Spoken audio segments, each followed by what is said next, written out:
Hoy se cumplen 28 años del asesinato de la exdirigente de ETA, María Dolores González Catarain Yoyes, y sus familiares y amigos han querido recordarle.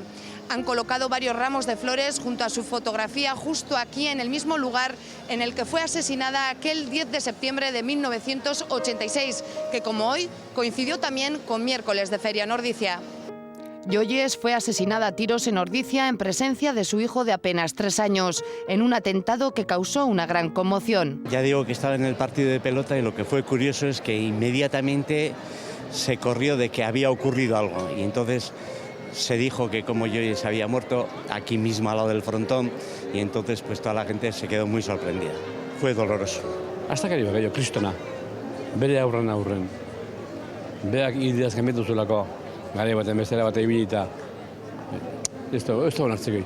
Voy bien hartzunak inojo. González Catarain abandonó la organización en 1979 al no compartir lo que consideraba una deriva militarista, y ETA acabó con su vida para frenar cualquier disidencia interna en sus filas. Pero su muerte supondría un antes y un después. Claramente.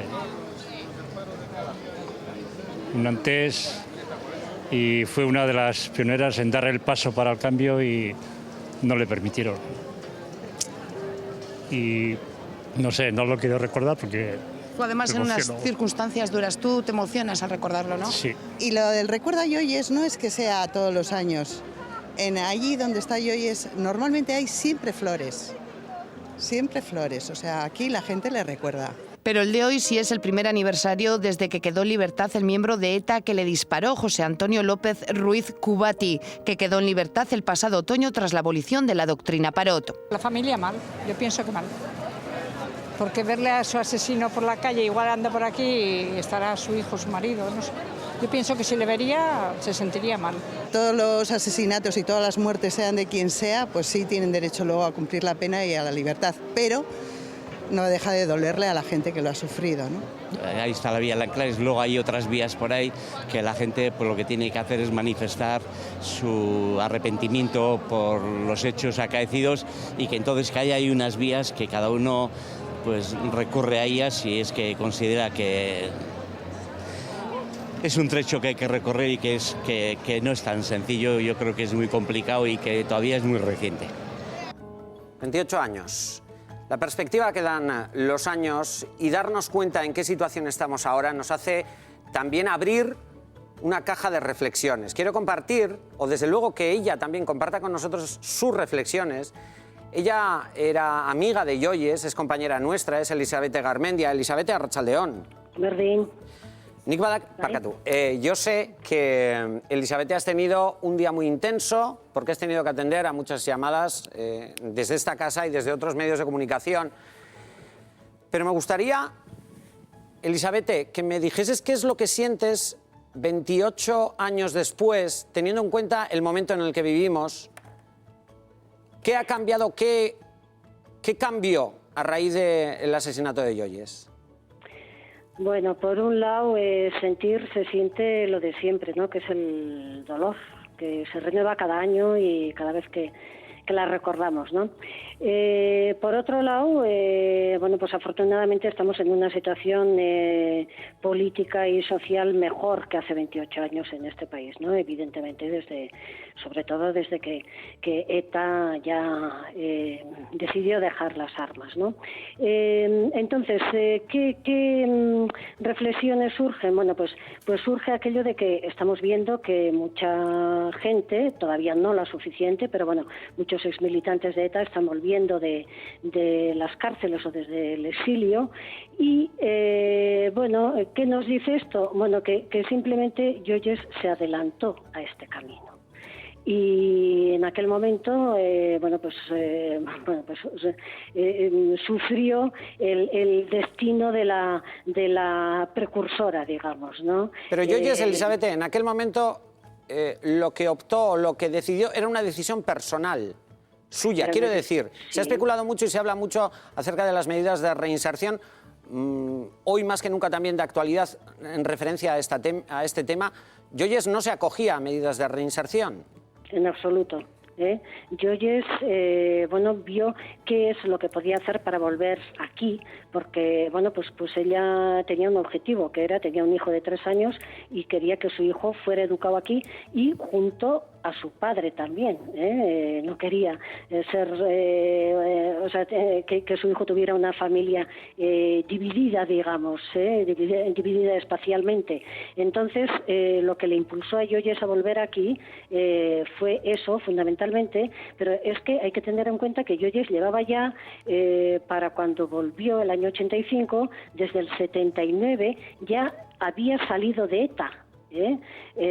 Pasó todo un periodo en México y ya se había desligado de la organización, ¿no? Y entonces, bueno, pues ella ya actuaba como, no como militante de ETA, evidentemente, sino como, bueno, pues persona individual, y reivindicaba eso, además reivindicaba el hecho de que ella pudiera hacer su vía.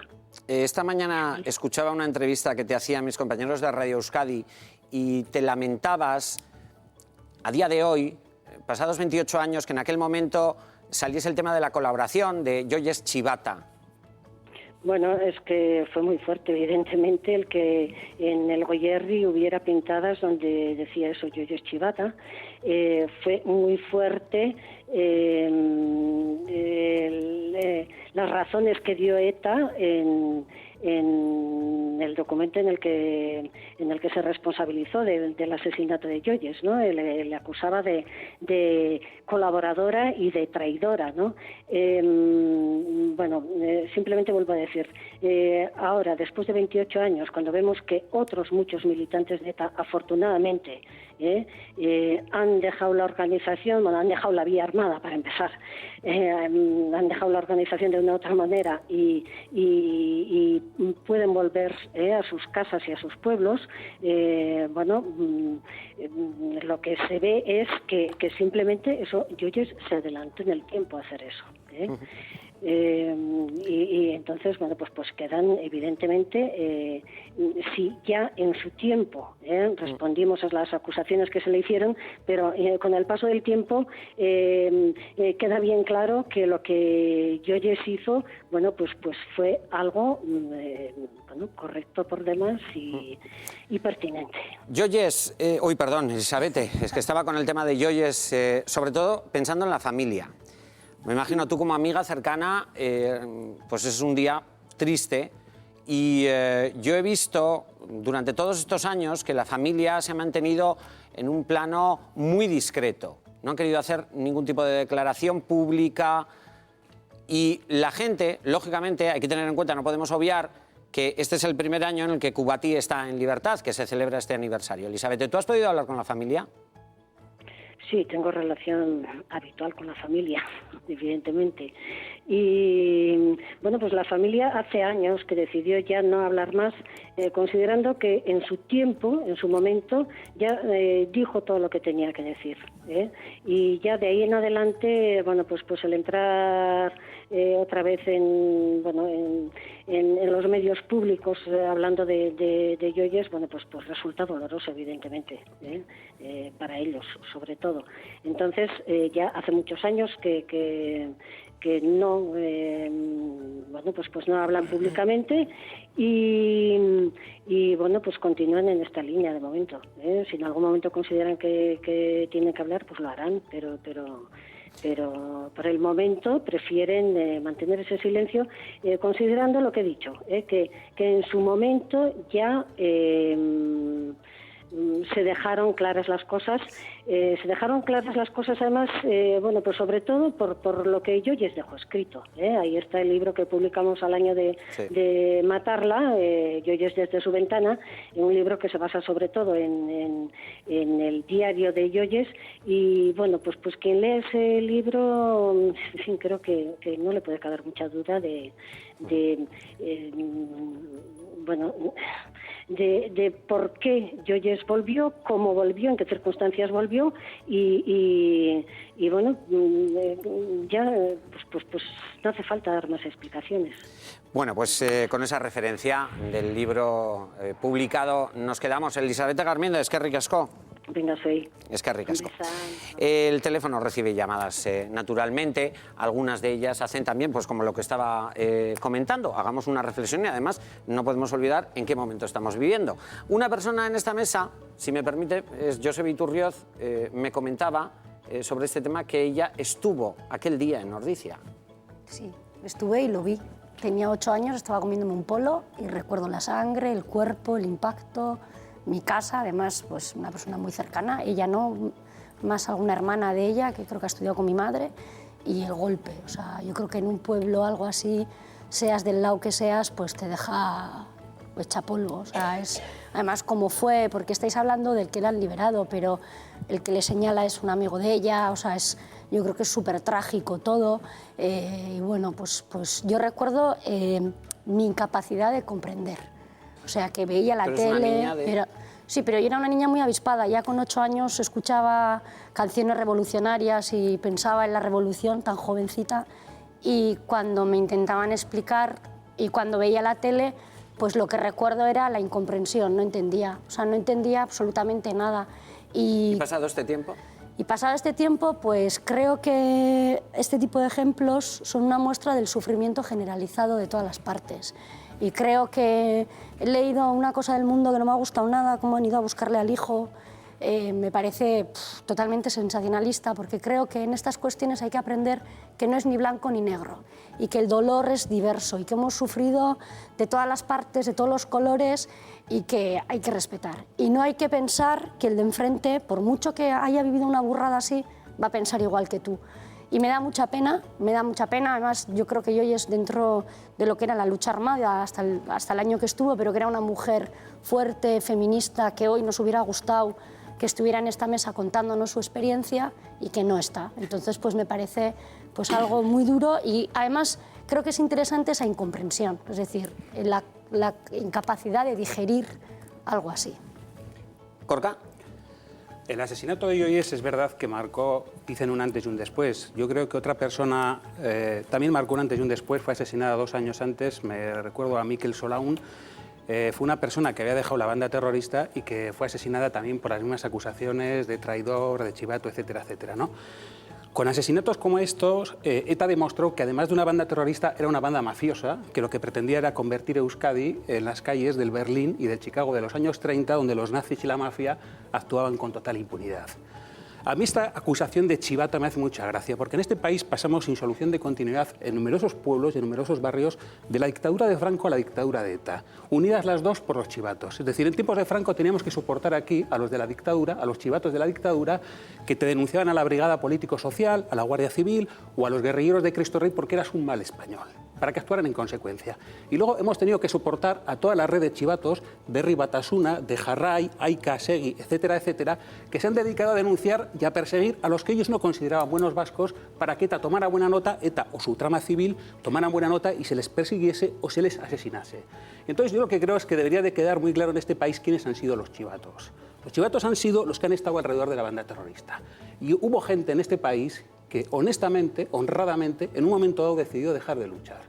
Y me refiero a casos como el de Yoyes, que pueden ser tratados individualmente, o a casos como el de los polis milis o la gente que terminó luego, en Euskadiko Ezkerra. Y al final ellos han terminado haciendo lo mismo. No han conseguido absolutamente nada para terminar haciendo lo mismo que hicieron otros años atrás. Barriuso decía que no estaba del todo de acuerdo. La acusación de chivato a varias decenas de miles de personas por su adscripción política... Algunos que estaban adscritos o que estaban escondidos ahí.